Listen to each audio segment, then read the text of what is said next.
Well, the challenge of restoring a coast is, first of all, you cannot restore it any more than I can rehab myself into being 18 years old again. I can be the strongest version of myself, the healthiest version of myself, but I can't go back. So when we talk about restoring this coast, we're talking about restoring a semblance of functional stability and sustainability.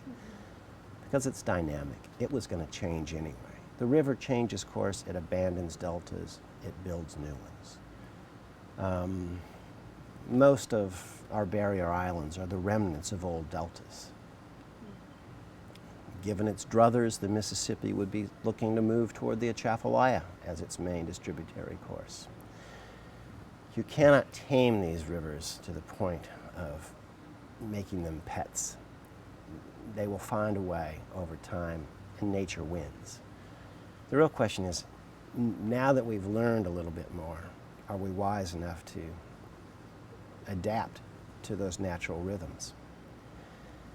Knowing that, again, change is coming, but whether we're going to be victims of the change or, if you will, managers of the change. And you see that discussion coming up now in the context of diversions. Where do you put them? Do you do them? Well, in my view, that aside from the fact that you have to always consider the effects of where you're going to put any of these projects, just quite frankly, you have to consider the effect of what's going to happen if you build a bridge or a highway through a community. It's going to displace people, it's going to empower people. There will be winners, there will be losers. The real question is there an overall benefit? And here, that's the same question. But the fundamental diversion of this river happened when we took it out of the floodplain. You go back a couple of hundred years when we started building those levees. That's when we really started telling the river, we want you to work for us, even though we don't know much about you. And so I think as we go forward, we're going to have to find ways of maximizing the ability of that river to build for us.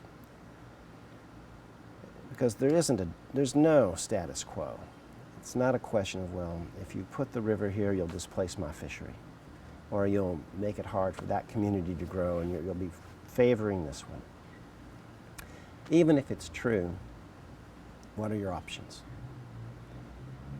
And those are the kinds of things we always have to come back to, which is, I'll listen to you, but besides criticizing, the ideas on the table, how would you improve them?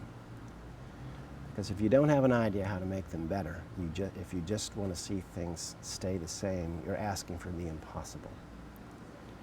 And that's a hard thing. I mean, it's hard for me, I can tell you that. I mean, in most aspects of life, I like to think that tomorrow will be very much like today.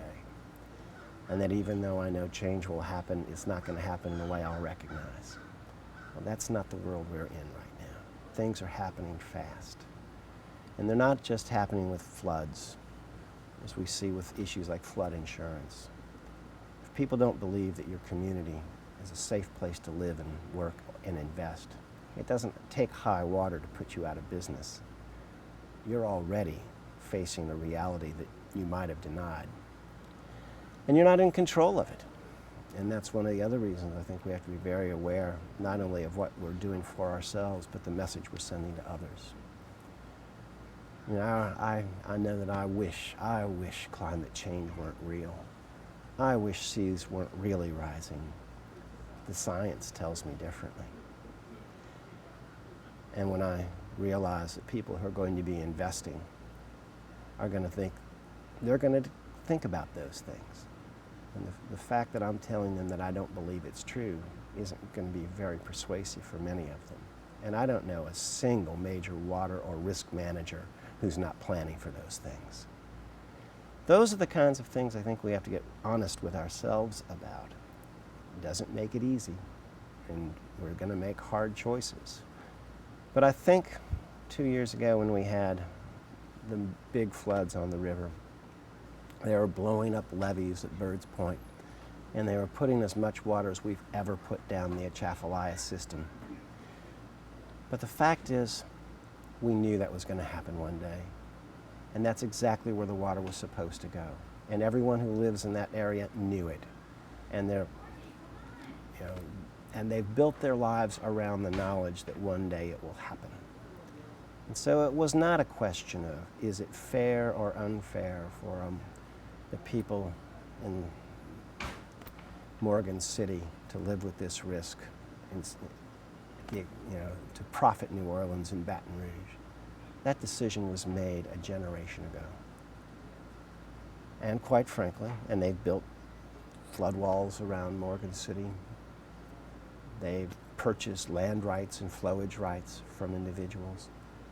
They've tried to make it so life can go on. But the decision was made. If it has to be Baton Rouge, the petrochemical industry, the port facilities, New Orleans, and all of those things, it's going to be the Atchafalaya. Doesn't make it mean that we should take it for granted. We should honor it. But we also have to recognize that that was a degree of foresight and wisdom. Something which happens once every generation or two was there ready to be used. That's exactly the kind of thinking that's going to take us to get through the next few generations. It's a relay race. It's never done. We're always handing off the baton to another generation. The real question is, are we handing them a lead, or are we asking them to make up from ground from behind?